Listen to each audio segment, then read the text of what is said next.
Se você quer saber o que aconteceu, Segeu curte e comenta. A cerca está furada de novo. Vejo pelo canto do olho enquanto tomo meu café frio, sentado na soleira da porta, observando o nada que é tudo que tenho. São 5 e pouco da manhã. O céu ainda é roxo, quase preto, e os grilos ainda cantam com aquela insistência de quem acredita que a noite nunca vai acabar. Mas acaba. Sempre acaba. E depois vem outro dia que é exatamente como o anterior. 32 anos. É isso que tenho. 32 anos nesta propriedade, sozinho. Não é de hoje que a solidão ficou confortável. Ela virou a roupa que visto todos os dias sem nem lembrar que a tenho no corpo, sem questionar se ela me fica bem ou se ainda serve. Ela só está lá, e eu estou aqui, e nenhum de nós dois vai embora. Levanto devagar. As costas reclamam como sempre reclamam. Sinto aquele barulho de ossos que rangem, aquela dor que virou companheira tão antiga quanto a solidão. Passo a mão na madeira da porta, aquele rangido familiar que ecoou milhares de vezes, sempre igual, sempre me dizendo a mesma coisa. Lá vou eu de novo. A propriedade é pequena, nada de especial. Não há nada aqui que impressione alguém que chegue. Há apenas um curral que cuido como se fosse sagrado, um pasto onde as 7 cabeças de gado comem e mascam a vida toda sem pressa, sem queixa, cercas que o tempo corrói com a paciência de quem tem eternidade. Coloco o chapéu. É o mesmo chapéu que uso há 15 anos. O couro está ressecado, a borda desfiando, mas funciona. Funciona como tudo aqui funciona, não porque é bonito ou novo, mas porque ninguém teve coragem de abandonar. O pó da estrada vermelha vai grudar no meu suor antes das 7 da manhã. É sempre assim. Saio da casa, ando pela propriedade checando o que já sei que está lá. O mesmo de ontem, o mesmo de sempre, o mesmo que será amanhã. Os postes precisam de conserto. A mangueira da chuva anterior transbordou. O gado está quieto, cansado do calor que ainda vai piorar e nos matar lentamente de um jeito tão natural que até parece que é assim que deve ser. Meu nome é Osvaldo. Ninguém aqui se lembra disso direito. Para os poucos que passam pela estrada de terra, sou só o velho da fazenda. Para mim, meu nome é um som que ecoou pela última vez, quando minha mãe chamava para o almoço, há mais anos do que tenho coragem de contar, em uma voz que morreu tão completamente que às vezes me pergunto se foi real ou apenas um sonho que tive durante uma vida de sono. Perdi minha filha num parto quando tinha 27 anos. Eu estava do lado de fora do quarto, escutando gritos que ninguém deveria escutar.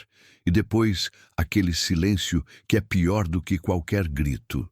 Perdi minha esposa lentamente, dia após dia, enquanto ela se transformava em amargura pura, em uma mulher que olhava para mim como se eu fosse responsável por todas as maldades do mundo. Perdi meu irmão para a cidade grande quando ele tinha 18 anos. Disse que ia procurar emprego, mas na verdade ia procurar distância, porque às vezes a distância é a única coisa que pode salvar a gente quando tudo que nos cerca é dor. Aprendi que perder é a única coisa segura nesta vida. Tudo mais é ilusão. Então parei de apostar em pessoas. Tirei meu coração daquela sala de jogos, onde outras pessoas ainda apostam sua sanidade. Apostei na terra, na rotina, no silêncio. Apostei em coisas que não falam, que não deixam, que não morrem de forma repentina e incompreensível. E o silêncio pagou bem. Estava voltando do pasto quando vi.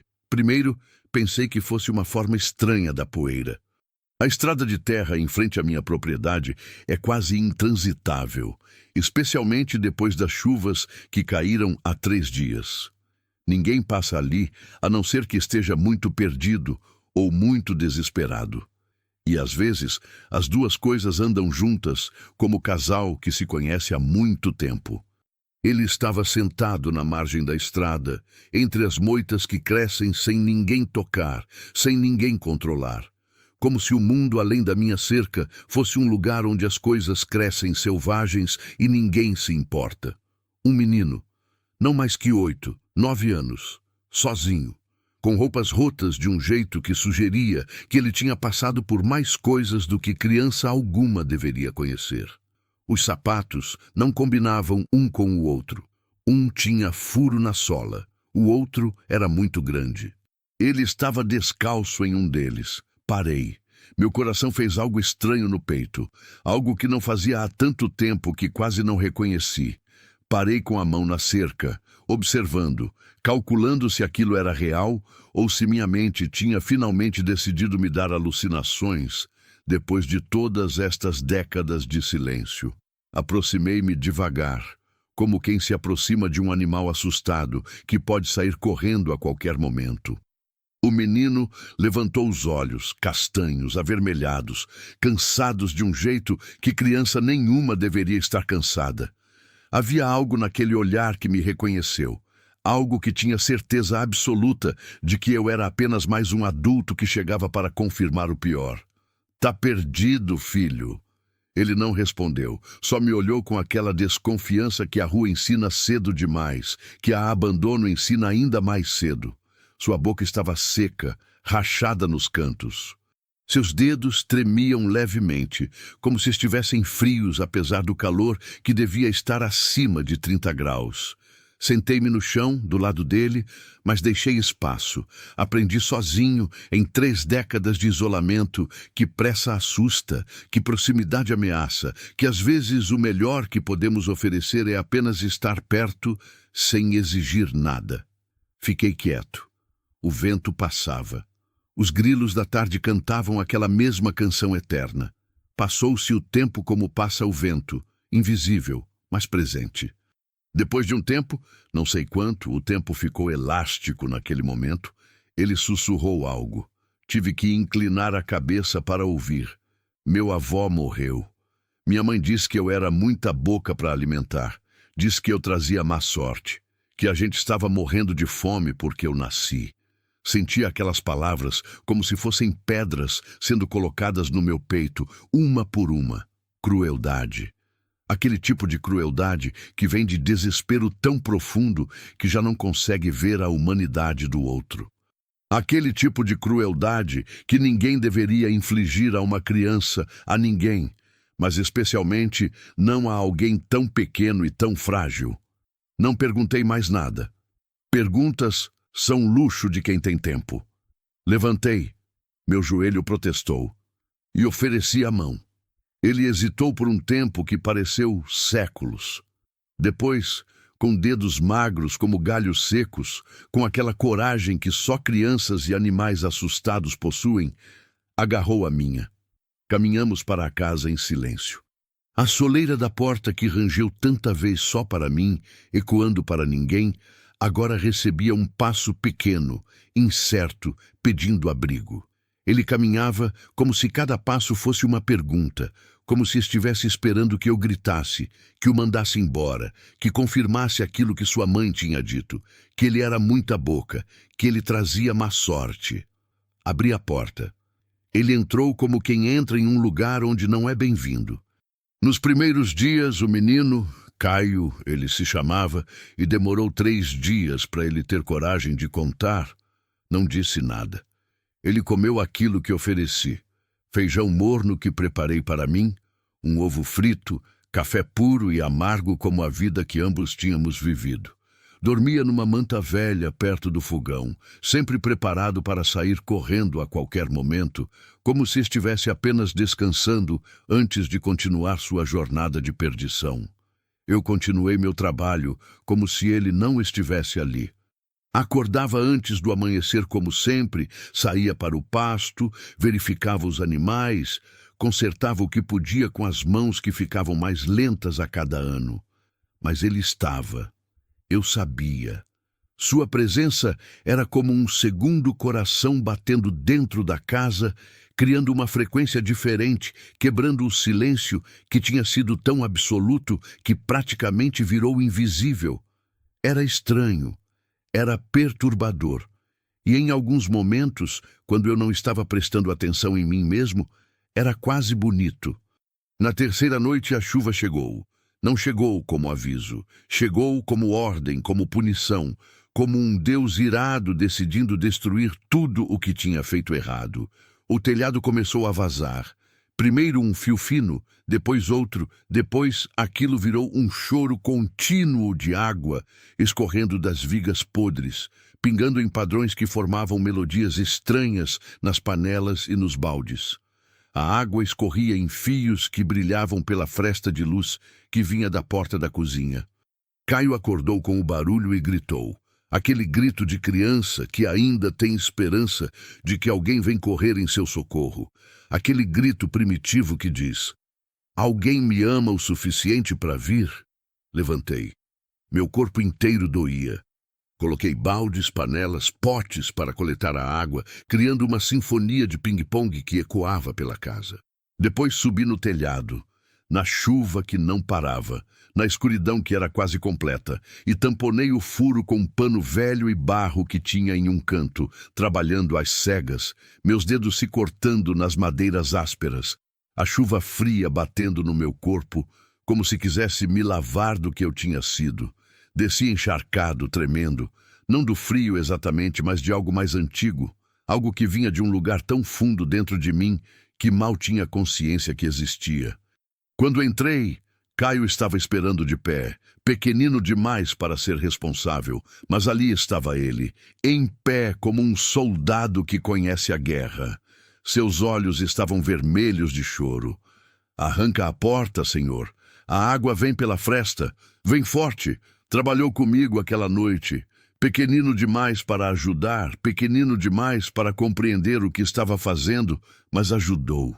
Segurando baldes que eram quase do tamanho dele, enxugando o chão com trapos velhos que o fogo aquecia para secar mais rápido, sem reclamar, sem pedir nada, sem questionar por que ele tinha que fazer aquilo. Em um momento, quando estávamos lado a lado no chão molhado, nossos ombros quase se tocando, Caio disse: meu avô fazia isso. Consertava coisas. Dizia que um homem que não conserta o que quebra é um homem que desistiu de viver. Passei a mão na sua cabeça. Primeira vez que toco em alguém de forma carinhosa há mais de uma década. Seus cabelos eram ásperos, secos, cheios de pó. Senti cada fio sob a pele das minhas mãos como se fossem preces não ditas. Ele não se afastou. Aquela noite, algo mudou. Não dramaticamente, não de forma que pudesse ser explicada em palavras bonitas. Simplesmente mudou, como muda a temperatura quando o sol finalmente se põe e você percebe que pode respirar de novo. 3 semanas depois, apareceu um homem na porteira. Eu estava consertando uma cerca, sempre alguma cerca, quando o vi. Alto, de uniforme de polícia, com aquele jeito que policiais têm de ocupar espaço, como se tudo o que fazem é autorizado pelo universo inteiro. Ele segurou a porteira como se pedisse permissão, como se soubesse que estava entrando em um lugar que não era exatamente seu. Caio estava alimentando o gado. Quando viu o uniforme, seu corpo inteiro ficou rígido. Ouvi de longe um som, um balde caindo, dedos soltando algo, e depois silêncio. O homem explicou: fuga de um abrigo estadual. Caio tinha voltado para buscar uma mochila que deixara, uma mochila que provavelmente continha tudo o que tinha de valor neste mundo, e fugiu de novo. Os responsáveis o procuravam. Havia uma notificação, havia papelada, havia o sistema. Havia também aquele menino que tinha comido na minha mesa, que tinha dormido perto do meu fogão, que tinha trabalhado comigo na chuva sem questionar. Eu sabia o que era correto. Sabia isso tão profundamente quanto sabia meu próprio nome. Sabia que deveria dizer onde ele estava. Sabia que responsabilidade era coisa de gente que tinha coragem de se importar, de gente que acreditava que o sistema funcionava, que havia pessoas competentes em seus lugares apropriados cuidando de crianças como Caio. Mas eu tinha 27 anos quando perdi minha filha, e o sistema não fez nada. O desespero de minha esposa não foi capaz de trazer ninguém. O silêncio que se seguiu ecoou por 3 décadas. Olhei para o policial, depois para a porta da minha casa, depois para Caio, que tinha vindo para perto com medo, com esperança tímida. Não vi ninguém. O policial ficou em silêncio. Eu via o conflito passando por seu rosto. Ele era um homem de meia idade, com rugas profundas, com aquele cansaço que vem de tentar aplicar regras a um mundo que não segue regra alguma. O menino foi relatado como desaparecido. Disse que não vi ninguém. Ele saiu. Caio tinha ouvido tudo, escondido atrás da parede. Quando o homem se foi, senti o menino me olhar. Seus olhos diziam coisas que palavras nunca poderiam dizer. Você ficou comigo. Você escolheu eu. Naquela noite, sentamos à luz de vela. A eletricidade tinha ido embora 3 anos antes e nunca mais voltou. A gente vivia à base de luz natural e de fogo. Era um jeito antigo de viver, um jeito que meus avós teriam reconhecido. Pela primeira vez desde que ele chegara, falamos, de verdade, de coisas que importam. Caio contou sobre a avó que morreu quando ele tinha 5 anos. Sobre como ela era a única pessoa que o amava, que lhe dizia que era especial, que importava. Sobre como depois que ela morreu, sua mãe mudou, como se a morte tivesse levado embora a capacidade dela de amar qualquer outra coisa que não fosse a própria dor. Sobre o abrigo onde apanhavam as crianças que desobedeciam, onde dormiam 15 em um quarto, onde havia apenas um rolo de papel higiênico para todos. Eu contei sobre minha filha, que nunca conheci além de um nome, Marina, sobre como, na hora do parto, algo deu errado e nem ela nem minha esposa sobreviveram por mais de 1 hora. Sobre como minha esposa gritava para que a deixassem morrer também. Sobre como seus gritos ecoaram pela minha vida inteira.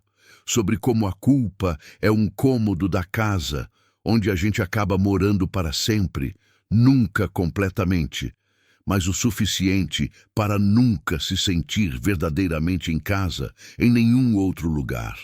Você não é ruim, Sr. Osvaldo, disse Caio em um determinado momento, como se estivesse oferecendo um presente que tivesse guardado há muito tempo.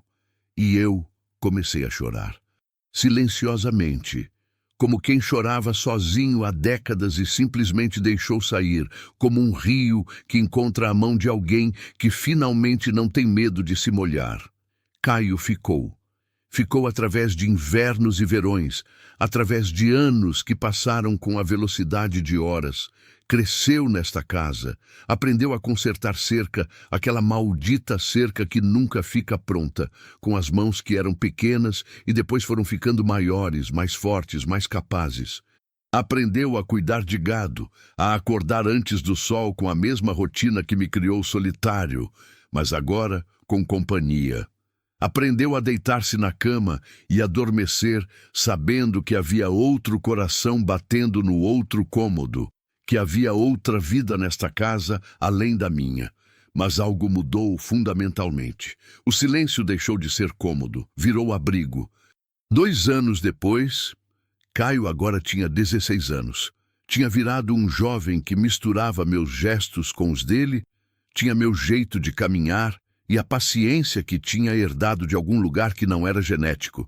Recebemos a notícia. Uma mulher veio até a casa. Seu rosto dizia a história antes de ela falar. Sua mãe morreu. Cirrose. Bactérias consumindo um fígado que já tinha consumido tudo que podia consumir de esperança. Ninguém veio procurá-lo. Ninguém veio reivindicá-lo. Nenhum tio, nenhum primo, nenhuma tia distante. Ele era oficialmente de ninguém, então ficou sendo meu. Pela lei? Não.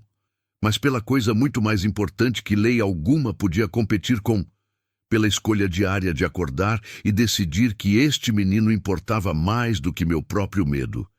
Uma tarde, enquanto consertávamos a cerca, aquela mesma cerca que está sempre furada, como se o universo tivesse decidido que nossa tarefa era eterno retorno, Caio me perguntou, por que você parou, Sr. Osvaldo, naquele dia da estrada? Podia ter fingido que não me viu. Podia ter pensado que era problema de outra pessoa, que era muito para você. Senti o vento passar. Senti o cheiro da terra que ainda é quente perto do corpo, perto do trabalho, perto do esforço humano. Senti a vida, que é simples e dói e é rara, como uma coisa que você só percebe que tinha quando quase perde.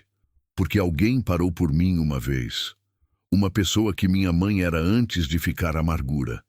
Ela parou enquanto eu chorava, enquanto eu tinha medo, e depois ela partiu. Deixei de acreditar que havia mais pessoas assim. Deixei de acreditar em muita coisa. Deixei de acreditar que o mundo tinha espaço para gentileza quando havia tanto sofrimento. Caio olhou para mim. Aqueles olhos castanhos que chegaram destruídos, cheios de desconfiança, agora cheios de um tipo de esperança que não é ingênua, mas ganha. Conquistada através de dias, meses, anos. Eu acho que você ainda acredita, Senhor.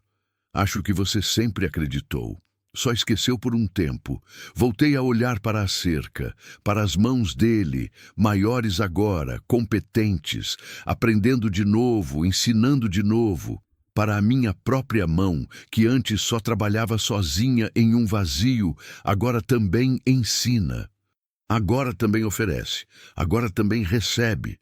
Ele tem razão, não é heroísmo, não é nada de especial. Não estou esperando uma placa ou uma história bonita sobre alguém que salvou uma criança. Sou apenas um homem que aprendeu que o maior medo da solidão é descobrir que você não consegue mais sair dela sozinho. Sou apenas um homem que aprendeu que, às vezes, a vida pede ajuda batendo na sua porta. E a gente pode dizer não. Pode virar para o outro lado. Pode fechar a porta e esperar que o barulho passe. Mas a gente também pode parar. A cerca está furada de novo, como sempre vai estar. Mas agora temos 2 pares de mãos para consertar. Temos 2 vozes para discutir a melhor forma de fazer. Temos 2 corações batendo enquanto trabalhamos sob o calor que mata lentamente qualquer coisa que respire. E em uma noite fria, quando os grilos cantam e o vento range as janelas de madeira, quando o céu está tão cheio de estrelas que parece que alguém abriu um buraco no escuro, já não é o silêncio que fala, é a nossa respiração, juntos, perto, vivos. É o som de alguém aquecendo café na cozinha enquanto o outro vem do lado de fora, cheio de pó, pronto para se sentar à mesma mesa e compartilhar um momento que ninguém mais vai falar sobre a gente, que ninguém mais vai transformar em história heróica. É apenas vida. É apenas 2 seres humanos que descobriram que o significado não vem de grandes feitos, mas de pequenos gestos repetidos todos os dias. É descobrir que a porta da sua casa, aquela que rangeu sozinha por tanto tempo, agora rangue para 2 pessoas, e que aquele simples som de uma porta se abrindo para alguém que importa, é talvez a coisa mais bonita que você já ouviu na vida inteira, porque humanidade não é questão de ser especial, é questão de parar quando importa. É questão de abrir a porta, é questão de oferecer um café para quem tem frio, é questão de trabalhar na chuva com alguém que você ama. É questão simples e eterna de não deixar ninguém sozinho quando você tem o poder de evitar. 5 anos depois. Nem sempre é possível medir o tempo em dias quando você passa a viver como eu e Caio vivemos agora. O tempo virou outra coisa. Virou estações. Virou a altura de um menino que crescia. Virou a quantidade de cercas consertadas.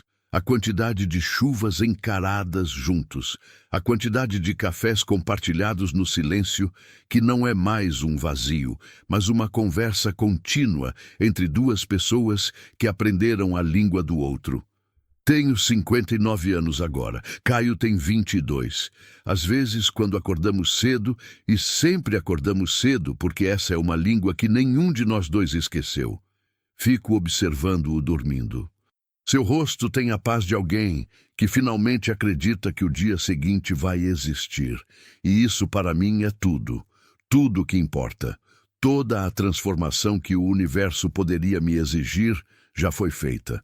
Mas há outras coisas que precisam ser ditas. outras histórias que chegaram depois daquela primeira. A primeira mensagem, 9 meses depois que Caio ficou comigo, ainda naqueles primeiros dias em que ele aprendia a confiar que eu não ia embora no meio da noite, recebemos uma visitante. A estrada é quase intransitável, como já disse. Ninguém chega lá. Ninguém quer chegar lá. É um lugar que o mundo esqueceu, e esse esquecimento sempre foi meu melhor amigo, meu maior conforto. Mas aquele dia, uma mulher apareceu. Estava grávida, muito grávida. Seu carro tinha pane na beira da estrada, a uns 300 metros da minha porteira. Ela tinha tentado caminhar, tinha se cansado, tinha se sentado embaixo de uma árvore e simplesmente desistido. Caio foi quem a viu quando foi checando uma cerca naquele setor da propriedade. Ele voltou correndo, coisa que não fazia mais, porque aprendera que correr às vezes assusta pessoas, que movimento rápido pode parecer agressivo, mas dessa vez correu porque entendia que havia urgência real. Tem uma mulher lá, senhor Osvaldo, ela tá branca demais. A mulher se chamava Doris, tinha 31 anos.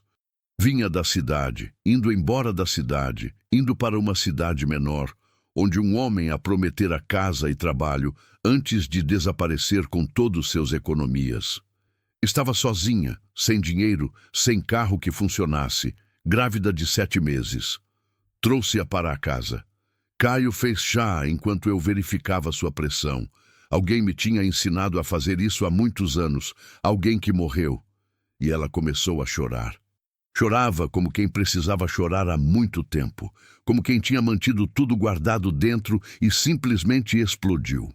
Não fiz perguntas. Apenas ofereci sopa. Ofereci a cama que tinha guardado para mim na sala. Ofereci o silêncio compreensivo que tinha aprendido com Caio, que é um tipo de oferta muito mais valiosa do que palavras. Ela ficou 3 semanas. Durante esse tempo, Doris nos contou sobre si mesma. Era professora. Tinha sonhado em ter um filho. O homem que sumiu era seu sonho que virou pesadelo. A vida inteira era um pesadelo do qual ela estava tentando despertar. Mas às vezes o pesadelo continua mesmo depois que você abre os olhos. Caio cuidava dela com uma ternura que eu não sabia que ele possuía. Fazia chá, ajustava os travesseiros, conversava sobre coisas banais, o gado, o tempo, o barulho dos grilos, enquanto ela descansava na cama. Eu percebia como ele se movia com muito cuidado ao redor dela, como se estivesse aprendendo algo novo, como se estivesse aprendendo sobre gentileza de um jeito que ninguém nunca tinha ensinado.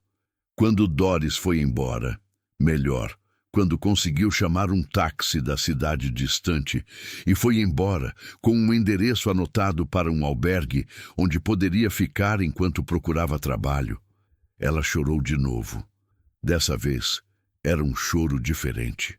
Era alívio misturado com gratidão, misturado com medo do futuro. Vocês dois salvaram minha vida, ela disse na porteira. Caio e eu nos olhamos. Éramos apenas 2 homens que não tínhamos feito nada de excepcional. Apenas tínhamos oferecido o que tínhamos: comida, teto, silêncio seguro. Salvei minha própria vida, eu disse porque era verdade. A chegada dela tinha me salvado também. Tinha me feito lembrar que havia mais razões para existir além da própria redenção pessoal. Doris pariu uma menina 1 semana depois. Mandou uma foto, chamava-a de Marina. Quando vi aquele nome, senti meu coração fazer aquela coisa estranha de novo. Marina, como minha filha, como a filha que nunca tive. E aquela menina, que era filha de uma mulher que tinha perdido tudo, tinha o nome que era meu fantasma. O que muda? Quando você para. Depois de Doris veio um velho. Depois do velho, veio uma mulher com 2 filhos. Depois dela veio um rapaz deficiente que tinha fugido de um orfanato, porque os cuidadores não eram cuidadores, eram apenas pessoas que recebiam dinheiro do governo para deixar crianças trancadas em um quarto. Depois dele veio... Não sei exatamente como começou. É como se a porta, aquela porta que rangeu sozinha por 32 anos, tivesse finalmente aprendido seu verdadeiro propósito. E agora chamava pessoas que precisavam dela. Caio e eu nunca conversamos sobre como isso estava acontecendo. Nunca discutimos um plano. Nunca decidimos conscientemente que nossa pequena propriedade se tornaria um refúgio. Apenas aconteceu, como as coisas mais reais acontecem, sem aviso, sem cerimônia, sem a necessidade de explicações grandiosas. Em um determinado momento, não sei exatamente quando, percebi que a casa tinha mudado. Havia brinquedos no quintal. Havia roupas penduradas em cordas para secar. Havia histórias sendo contadas. Havia vozes. Eu, que tinha passado 32 anos em silêncio quase absoluto, agora vivia rodeado por vozes. E descobri algo que nunca teria esperado. Eu gostava. Gostava de ouvir uma menina de 7 anos perguntar por que o céu era azul. Gostava de ouvir um adolescente contando piadas ruins enquanto consertávamos uma cerca. Gostava de ouvir Caio rindo. Rindo de verdade, não aquele riso educado de quem não quer incomodar, enquanto ajudava alguém a aprender algo novo. A vida tinha virado colorida enquanto eu não estava prestando atenção. As perguntas que começam a aparecer. Havia uma mulher chamada Aline, que ficou comigo por 5 meses. Ela tinha escapado de uma situação que não gostava de detalhar, mas seus olhos denunciavam. Eram olhos que tinham visto coisas que olhos nunca deveriam ver. Ela trabalhava na cozinha durante o dia. À noite, se sentava comigo na soleira da porta. Aquela porta tão importante. E simplesmente estava, perto, segura. Uma noite, ela me fez uma pergunta que ecoaria por muito tempo depois. Como você aprendeu a amar alguém, Sr. Osvaldo, depois de todo esse tempo sozinho? Fiquei em silêncio. O silêncio que antes era vazio agora era pensamento. Tinha textura. Tinha significado. Eu não aprendi a amar alguém especificamente. Respondi lentamente, procurando as palavras como alguém procura água num deserto. Eu aprendi a parar de amar a mim mesmo de forma tão feroz que não deixava espaço para mais ninguém. Quando Caio chegou, eu tive que fazer uma escolha. Podia seguir amando minha solidão, ou podia arriscar. Escolhi arriscar. Aline passou a mão sobre a minha. Foram as mãos de uma mulher que tinha trabalhado muito, que tinha sofrido muito. Você é corajoso, ela disse. Não, respondi. Sou apenas um homem que ficou cansado de estar vazio. O dia em que o passado voltou. No 5º ano, naquele que é agora, Caio estava consertando uma cerca quando viu um carro parando em frente à propriedade. Um carro oficial. Um carro que significava problemas de um tipo que ambos tínhamos aprendido a temer. Era a assistente social. A mesma que tinha vindo 5 anos atrás procurando por Caio.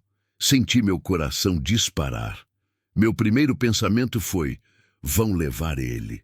Meu segundo foi, vou colocar fogo nesta casa inteira antes de deixar eles o levar.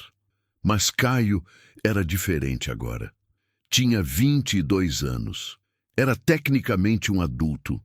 Não havia lei que pudesse separá-lo de mim, a não ser que eu mesmo a invocasse. Convidei a mulher para dentro. Ela olhou ao redor com aquele olhar profissional que tenta catalogar, categorizar, julgar.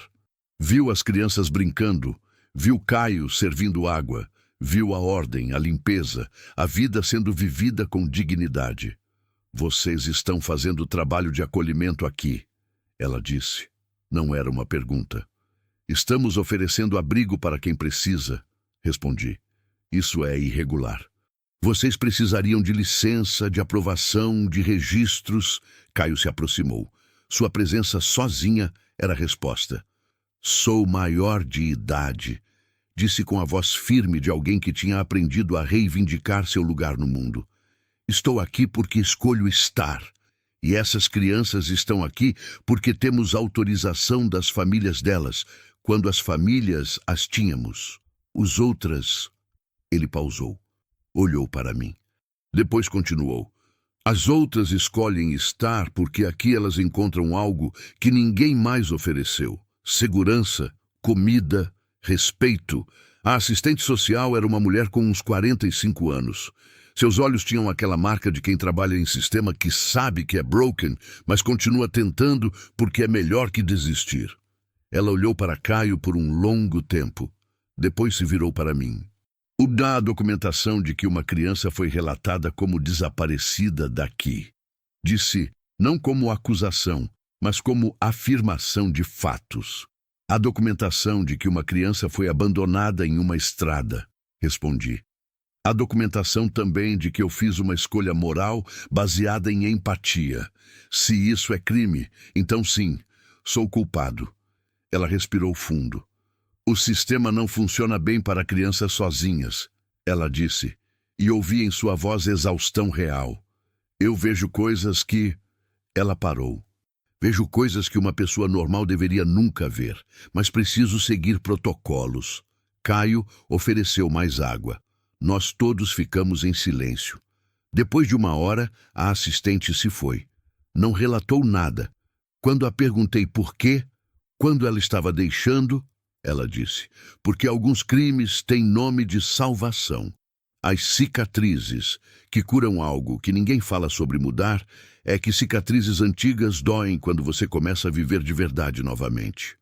Houve uma noite, 3 anos depois que Caio chegou, em que acordei gritando. Estava tendo um pesadelo sobre Marina, minha filha. Estava vendo aquele rosto que nunca vi naquele quarto de hospital que aquela visão era baseada em fotografias mentais, em imaginação pura. Estava sentindo aquele vazio que tinha sido meu companheiro tão leal. Caio veio, sem perguntas. Apenas sentou ao lado da minha cama, como eu tinha sentado ao lado dele tantas vezes. Quer contar? Ele perguntou. Contei. Contei sobre Marina, sobre minha filha que nunca tive. Contei sobre minha esposa, que virou amargura porque não conseguia suportar a dor. Contei sobre como a solidão tinha sido meu medicamento contra o luto. Como eu tinha escolhido dormir para não sentir nada. Caio escutou. Quando terminei, ele disse algo que me destruiu e reconstruiu ao mesmo tempo.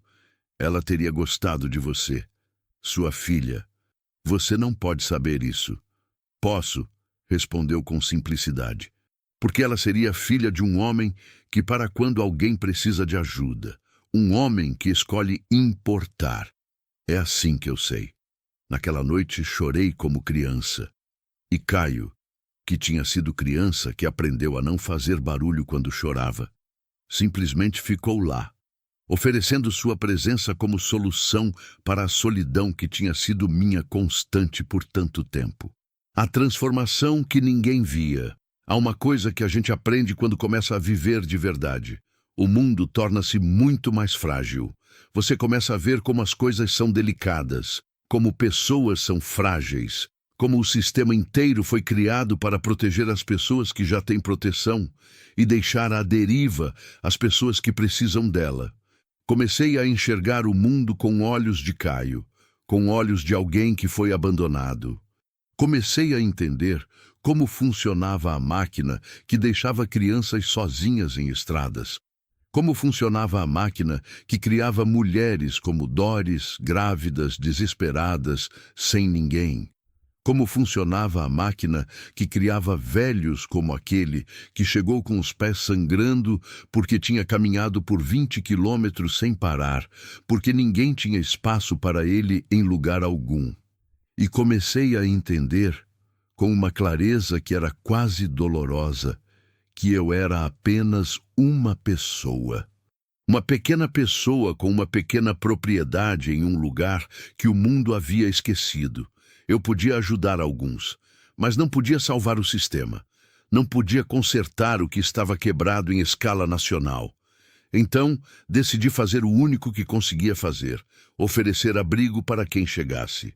À noite, que tudo fez sentido. 1 ano atrás, houve uma noite particular. Estávamos todos reunidos. E quando digo todos, quero dizer as 8 pessoas que estavam na casa naquele momento, uma mistura de permanentes e passageiros. Uma mulher que ficaria meses, Um rapaz que ficaria semanas, crianças que já tinham estado aqui por quase um ano. Estávamos sentados ao redor de um fogo, porque em noites frias o fogo é a coisa mais bonita que existe, e alguém começou a contar uma história. Era um velho, chamava-se Mateus, tinha 84 anos. Tinha ficado aqui por 3 meses depois que seu filho o colocou em um asilo de negligência, depois que sua esposa morreu, depois que ninguém mais tinha tempo para ele. Ele contava sobre sua vida antes, sobre como ele havia construído casas com as próprias mãos, sobre como tinha filhos e filhas, sobre como envelhecer em uma sociedade que não quer velhos é como desaparecer enquanto ainda respira. Enquanto ele falava, percebi que Caio estava gravando com um telefone antigo que tínhamos.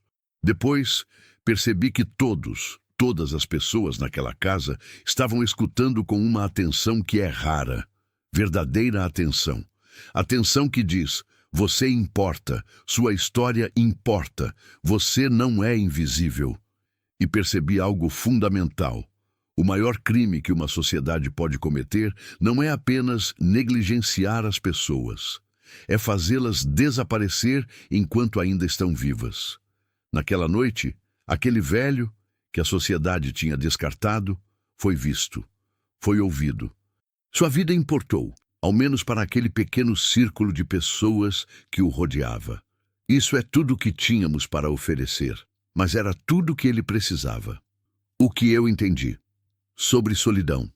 Depois de viver 32 anos sozinho, e depois de viver 5 anos cercado de pessoas, descobri algo que gostaria de poder ensinar para o mundo inteiro. Solidão não é sobre estar sozinho. Solidão é sobre não ser visto.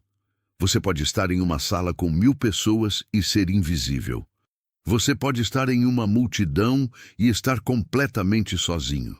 A solidão verdadeira é quando ninguém para notar que você existe, quando você é tão inconveniente, tão sem importância, tão descartável, que as pessoas passam por você como se fosse um móvel. Eu tinha estado em uma solidão profunda, mesmo cercado de sociedade, cercado de gado que não falava, cercado de terra que não correspondia a meu amor, cercado de dias que eram todos iguais. Quando Caio chegou, a solidão não desapareceu imediatamente. Desapareceu quando ele realmente me viu. Quando ele olhou para mim e entendeu que eu tinha perdido coisas, que eu tinha carregado dor, que eu importava. Isso é o oposto de solidão. Agora, em uma casa cheia de gente, às vezes ainda há silêncios, mas são silêncios diferentes. Silêncios que significam: estou aqui, você está aqui, nenhum de nós está sozinho. O futuro, que nunca imaginei. Caio quer expandir a casa. Ele quer adicionar mais cômodos, quer criar um sistema melhor para receber mais pessoas, quer registrar como um lugar oficial de acolhimento, não pelos protocolos, mas para ter permissão legal, para ter fundos governamentais que possam sustentar mais gente. Ele tem sonhos que são muito maiores que os meus, sonhos que incluem impacto, influência, mudança. Eu, que passei 32 anos sem sonhos, estou aprendendo a ter esperança novamente. Não a esperança fácil, mas a esperança dura, baseada em ação, em realidade, em pessoas que você vê melhorando dia após dia. A semana passada, o rapaz que tinha ficado aqui por meio ano e depois foi embora voltou. Mas dessa vez não veio porque estava em fuga. Veio porque conseguiu um trabalho na cidade vizinha, conseguiu alugar um pequeno apartamento e queria nos contar em pessoa que estava bem. Que graças a ter tido um lugar seguro para recuperar a confiança em si mesmo, conseguiu sair da rua. Quando ele abriu a porta e viu Caio, o abraço que se deram era tudo sobre redenção. O que fica? Quando a gente envelhece, eu não vou viver para sempre. Essa é uma coisa que aprendi com mais clareza ao passar a importar por outras pessoas. Quando você tem apenas sua própria morte para considerar, é fácil ser indiferente. Quando você tem pessoas que dependem de você, que amam você, que construíram suas vidas parcialmente em torno da sua presença, bem, aí a morte virou algo muito mais real, muito mais assustador. Tenho pensado em deixar a propriedade para Caio, não apenas como herança legal, mas como responsabilidade, como missão. Tenho pensado no que deixo para o mundo. Não grande legado. Eu não sou tão iludido assim, mas pequeno impacto.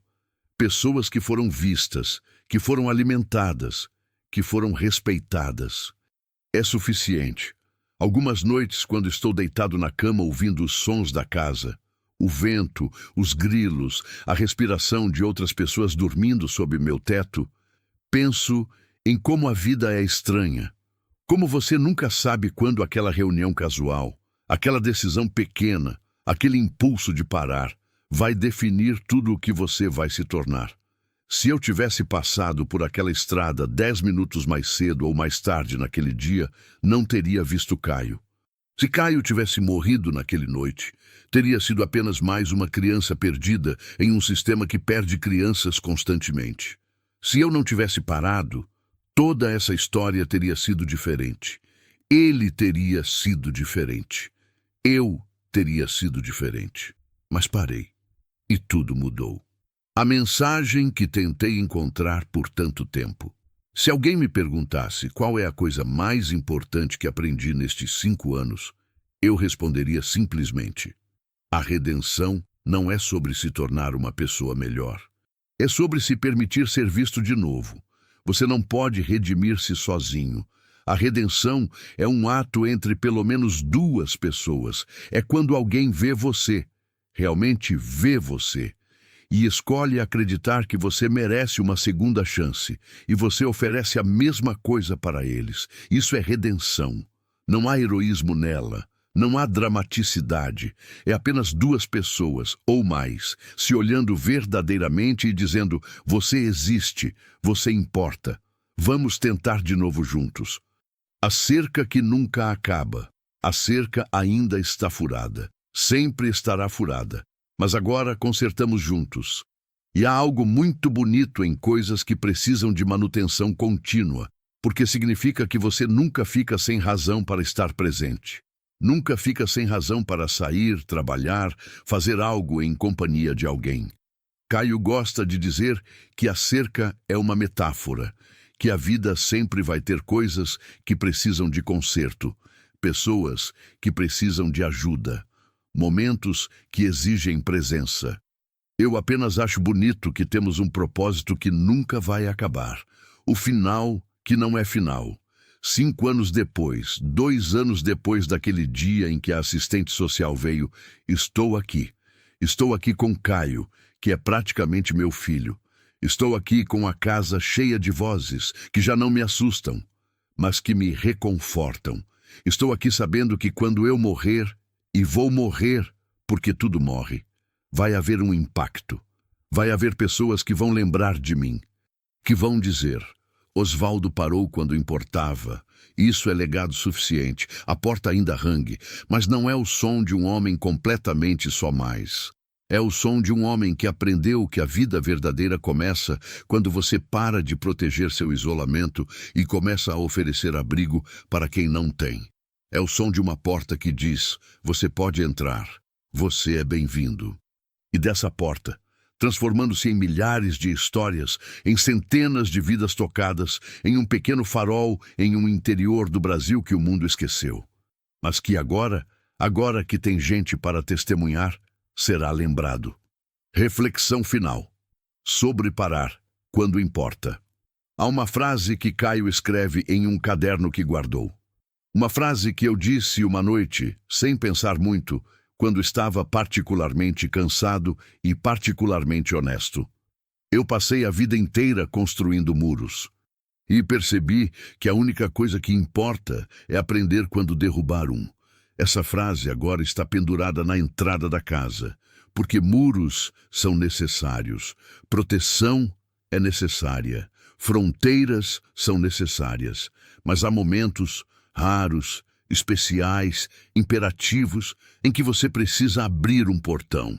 Você precisa dizer sim. Você precisa parar e deixar alguém entrar. Eu fiz isso uma vez e tudo mudou. Para mim, para Caio, para todas as pessoas que depois chegaram. Para este pequeno canto do interior do Brasil, que agora é menos sombrio, porque duas pessoas que poderiam ter passado uma pela outra na rua e nunca se notado, aprenderam a se ver. A história não acaba aqui. As histórias nunca acabam quando há vida, quando há pessoas, quando há possibilidade de amanhã. Ela apenas continua, como a cerca, como o vento, como a porta que rangue, agora aberta, para quem precisar de abrigo